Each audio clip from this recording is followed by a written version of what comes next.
When I was growing up in Meridian in the 90s, there was a slogan, "Idaho is too great for hate." It became a rallying cry for Idahoans who didn't want to see our home taken over by extremist hate groups. But what experts have told me is that phrase is really not a statement of fact, but rather aspirational. It's what we want to be as a state. Because today, it's not that hate is back in Idaho, it actually never left. This was a good day for our state in 2001 when the Aryan Nations compound in North Idaho was finally destroyed. After decades of spreading their racist, homophobic, xenophobic, and other forms of hate across the country from here in Idaho, the group's compound was literally dismantled after they were figuratively dismantled by communities standing together against their ignorance. The Southern Poverty Law Center, with Idaho's Kootenai County Task Force on Human Relations, bankrupted the Aryan Nations by winning a multi-million-dollar lawsuit against them. One of the leaders of that task force was Bill Wasmuth, the namesake of the Wasmuth Center for Human Rights.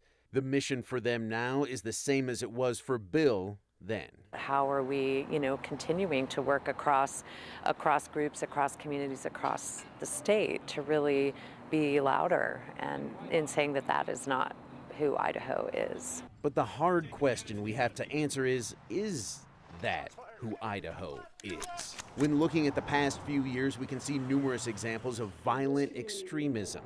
In March, police say 2 Idaho men who were arrested for a hospital shooting, prisoner escape, and could be involved in a pair of murders are members of the Aryan Knights, a white supremacist prison gang. Last year, 31 members of a white nationalist hate group from 13 different states, including Idaho, were convicted of planning to riot at a pride parade in Coeur d'Alene in 2022.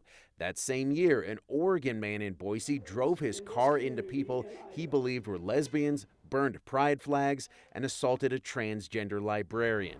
In 2020, a group of men who recently moved to Boise were charged in a neo-Nazi plot to destroy the power grid in Idaho.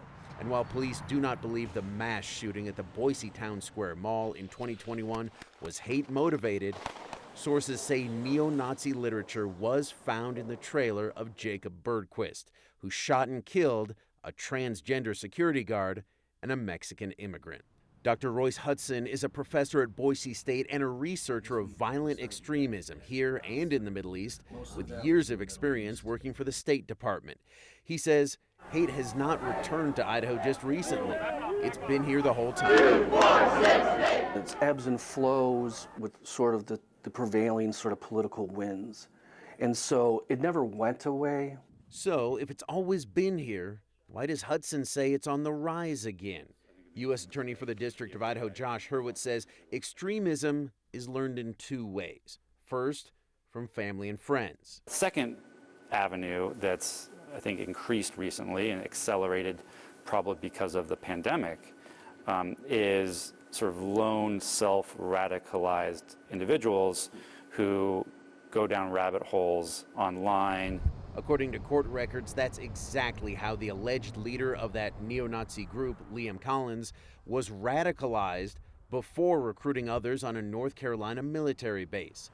Prosecutors say they started to create the plot to destroy the power grid, along with creating a hit list of progressive politicians and community leaders, and then moved to Boise. And they exclude all the other information coming, and they only seek out and listen to and incorporate the information that sort of reinforces their preconceived notions, oftentimes racist and xenophobic, etc. Hudson says that can happen on social media, but also places that are hard to monitor, like certain messaging apps, video games, and chat rooms. The language is hyper-violent, and there's nobody to tell them that this is obviously messed up. From a legal standpoint, hate speech, as long as there is no threat of violence, is protected by the First Amendment. But Hurwitz stresses it may be protected by the First Amendment in some instances, but it doesn't mean it's acceptable and that we should tolerate it. Hudson says the end goal of extremism is always the same: violence. He says groups often talk about resetting the government through revolution. compare themselves to the founding fathers. And they can claim that they're patriots as a result of that. Hudson also points out that extremists don't just pose a threat to minority groups. So anyone that defends diversity, inclusion, could be potentially targeted by these groups. But it also breaks down the fabric of the entire community in terms of, are people fearful? Are they less trusting? Are they less willing to engage in what we need them to engage in from a civic perspective? So hate crimes really tear at the fabric of our society in a sort of a unique way. Tearing at the community spirit decades ago that inspired Idahoans who were not directly targeted by the Aryan nations to destroy them. Many others in the community were kind of like, they're kind of having like a little club in the woods. Like, it's not like that big of a deal, right? Like, it took a while for people to come around to recognize, right? Or to see that maybe even if I'm not the target, for example, the fact that they're targeting anyone in my community is not acceptable. But what in the world would convince a person to embrace extremism? We're going to have the answer to that in the next part of this series as we hear from a man who was part of the Aryan nations right here in Idaho. Back to you. Yesterday, after discussing the rise of extremist hate groups in our state, we left with a question. What in the world would convince a person to embrace these sickening ideologies? Well, it most often has little to do with the ideology itself.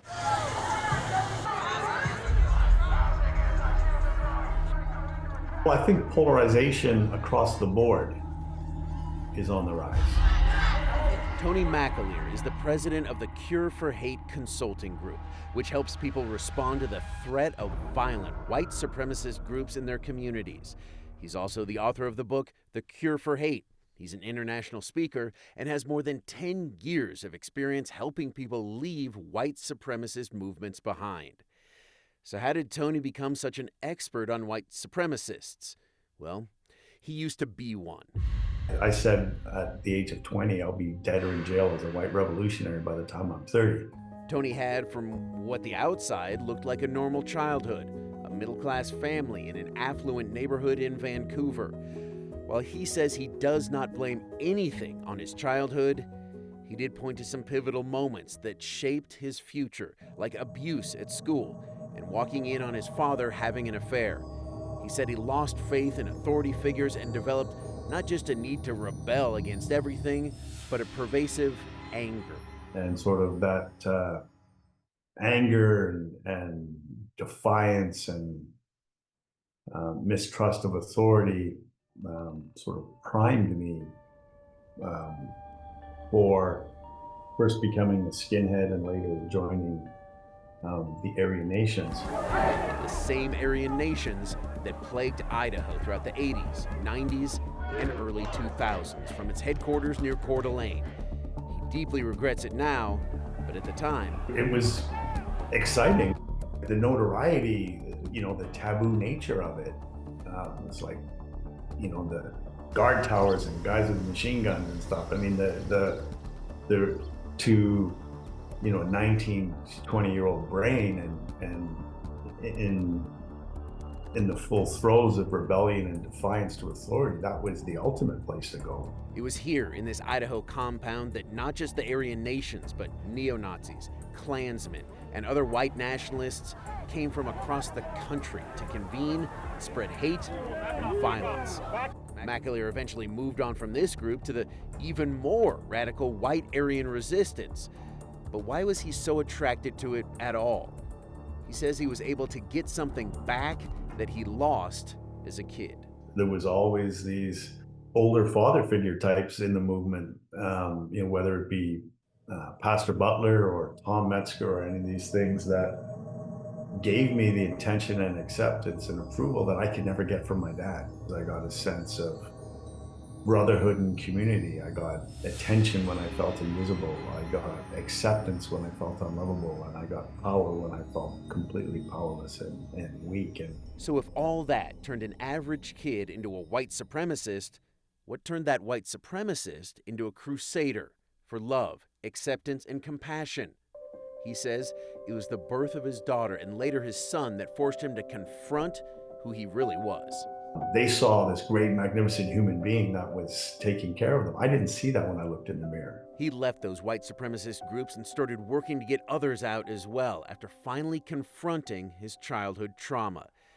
It's a trauma that he says is very common in those groups, which causes the members to hate themselves first before hating others. It's called toxic shame. I truly believe the level to which we dehumanize other human beings is a mere reflection of our own internal disconnection and dehumanization. And we feel that we're not good enough, we're not worthy enough, we're less than human, we're not smart enough, pretty enough, we're not lovable. Whatever set of beliefs we pick up as a result of trauma, we project onto others as a way of dealing with it. And the recruiters for those hate groups understand this, partly because this violent sort of coping mechanism is not unique to American hate groups. There are a lot of commonalities between sort of Islamist-inspired terrorism and domestic terrorist groups in the United States. Dr. Royce Hudson is a Boise State researcher who also has years of experience in the Middle East, working to understand why so many young men were joining Hezbollah and Al-Qaeda. He says there's often a strong religious component there, a warping of the scriptures, just like we see with hate groups here that claim a Christian identity, even though they are far from it. But mostly, they offer that same feeling of belonging, like what drew McAleer to the Aryan nations, to people who have been excluded socially, economically, and culturally. So they feel like somehow their community and themselves are being attacked. And then when they do hear narratives coming from other terrorist or violent extremist organizations and say, hey, look, you're not to blame for your particular lot in life. It's this group over here. It's these invaders coming from across the border, or it's Islamists coming across here and trying to invoke Sharia law. So it's the same sort of narrative, it's just flipped around. So, we've talked about the rise of these hate groups and how people can be drawn to them, but what can we do as a community to stop all that? You're going to hear from local leaders about exactly how to do that in the final installment of this series. Back to you. Hate groups in Idaho are a threat to all of us, but what do we do about them? Experts say while it's important to work as a community, our efforts should often begin with our friends and families. So it always starts with us individually. Christina Bruce Benyon, the executive director of the WASMA Center for Human Rights, says the fight against hate groups starts in our own backyards. How are we educating ourselves? How are we taking a stand? How are our voices being heard? And then it's that sphere of influence. And then how do we join those voices across a community, across a state, across a region? And we need to get to work right away because experts say people's lives are on the line. White supremacist ideology, if left unchecked, always ends in violence. It's violence Idahoans have seen far too much of in the past few months and years. Tony McAleer knows all too well who might be recruited to violent extremist groups. He's the author of the book, The Cure for Hate, and helps communities respond to the threat of violent white supremacist groups he was once a part of. Most people think it's the ideology that draws people in, but the ideology is really, and research has shown this, the ideology is really secondary. So if that is secondary, what's the primary reason for people to join these hate groups? Well, McAleer says people are looking for acceptance. So if you think about the loneliness and the despair and the craving for community and belonging and acceptance, very, very powerful. Which is why the U.S. Attorney for the District of Idaho, Josh Hurwitz, says isolation is one of the big red flags that someone you may know is being radicalized. But everyone should look out for their family members, their colleagues, their coworkers. If you're seeing a change of behavior or a withdrawal from sort of what we'd consider normal society, see what might be possible in a safe way to try to get that person the support that they might need. But just because someone is withdrawing doesn't mean they're being radicalized. Could be a sign of mental health challenges. Also, not everyone who uses violent rhetoric does in fact turn violent, but it is often a precursor to violence. And Dr. Royce Hudson, a violent extremism researcher at Boise State, says other behaviors are often paired with that. If they're stockpiling guns and ammo, that kind of stuff, That would be very concerning. So if we see all those red flags and try to help, how hard is it to un-radicalize someone?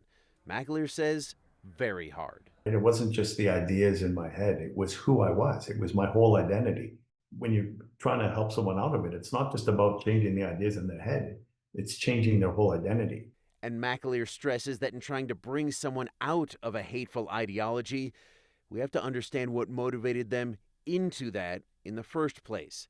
He says it's often shame from trauma, which turns to self-hate and then hatred of other groups.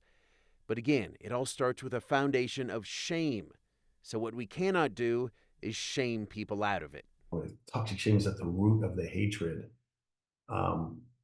More shame can't possibly be the answer. There's often pain or grievance that's legitimate, looking for a solution to hang itself on. And these conversations and stuff can be required courage, so we talk a lot about curiosity, courage, and compassion. McAleer calls it radical compassion, because while we all should be disgusted by these hate groups' ideologies, we cannot use their tactics to hate the people in them. Hate speech is hate speech, even if it's directed at hateful people. Also, it's exactly what they want. These terrorist groups are trying to actually cleave the communities. That's their stated goal. I mean, remember, they want to start a revolution. And you start a revolution by separating people out. I mean, it's on purpose. So if you're targeting a particular group, the hope is that they overreact and say, well, all white people are like this, and so we're going to create this race war. So if that's what not to do, what do we actually do? Hurwitz says agencies across the board are getting much more efficient at getting justice for victims. So they all want you to report hate crimes. That can start, as Hurwitz calls it, a virtuous cycle where victims feel more comfortable reporting, they see justice done, and then others feel more empowered to also stand up and report hate crimes. But he says first, we all need to let everyone know where we stand. The first thing as just a citizen is to stand up against this, to call it out and to say this is not acceptable, this is not what our community represents, it's not what we're about, and it's frankly inconsistent with the Constitution. The majority of people in Idaho, I would say sometimes the silent majority, needs to get more vocal and more engaged. Get those kids! Hudson says communities that take proactive measures, are welcoming to everyone, and have a strong sense of social capital are more resilient to violent extremism. Communities can make a difference. And McAleer knows that if our community makes the choice to offer a place for everyone to belong, people don't have to get that belonging from hate groups. So hopefully those groups can wither away. The ego sees the world through the lens of separation, black and white. The heart sees the world through the lens of connection and sort of bringing people together. As human beings, we can live from a place of fear or love. And when we're conscious of that, we get to choose which that is. And again, it's time to make that choice right now, before this community loses more friends, family, and more of its identity. Back to you.